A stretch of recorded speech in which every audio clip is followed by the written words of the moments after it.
I'm Isabel Valverde, a Portuguese researcher in practice-based researcher in somatic and technological dance, or say performance. Like this in Italy, it was an invitation. Initially, it was actually not for the work itself, but for me to talk about this body expansion through these live interfaces.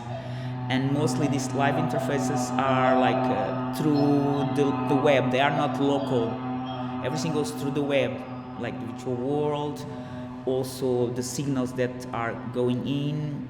Even if the wearables, they also go are activated in a server and then say activate some winds. So we have like a fan. We had like smoke machine. So we have some smoke.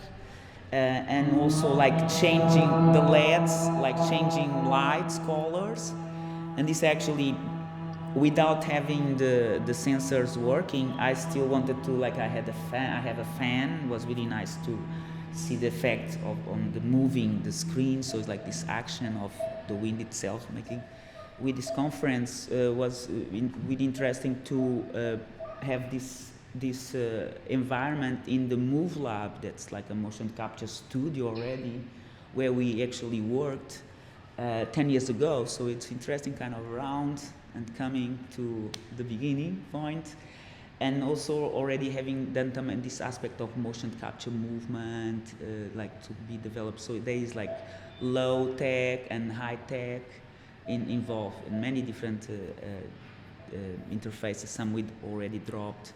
But so all these interfaces are really for the aim, and that's why there are so many, because we have a kind of very incumbency, very inclusive of all the senses of the body, like instead of just being audiovisual. So with the somatics, you gain this other inner, and then but like other senses are like also involved, and that's the idea to have, like, especially with this biometric, is a bit less, maybe not with music. And we already saw some presentations and musicians working with gesture and different sensors. But here the idea is really in terms of having a more holistic, let's say, in terms of encompassing like all the senses, or the most senses, and this perception also of expanding through these visual characters, and at the same time staying grounded. And during the development, and we want to keep that, we always work not only with avatar, but also with someone dancing with you. And we chose the contact, because you don't need to look at the person. It's based on touch. So at the same time you are interacting visually with avatar, you are also physically interacting with someone.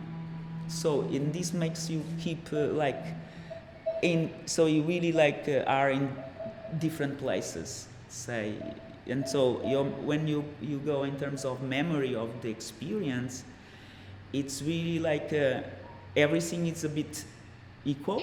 So we understand. So we also interested in this development of the human being function, and how we are developing our extra perceptions. And so it's open, in a gallery, participatory. People can come to experience. That's the idea. People experience, and also we invite the avatars, the people that have avatars in Second Life, so they come experience the virtual side, and also their so this interface, they cannot just click the keys, but be able to move with the avatar and not just see it move. So no more substitutions, but we really being expanded for our evolution.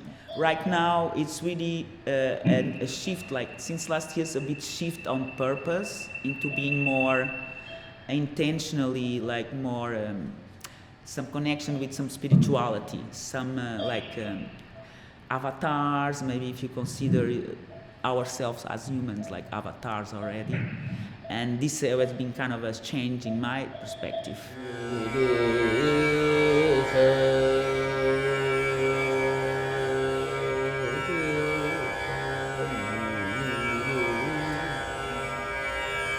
Re ma pa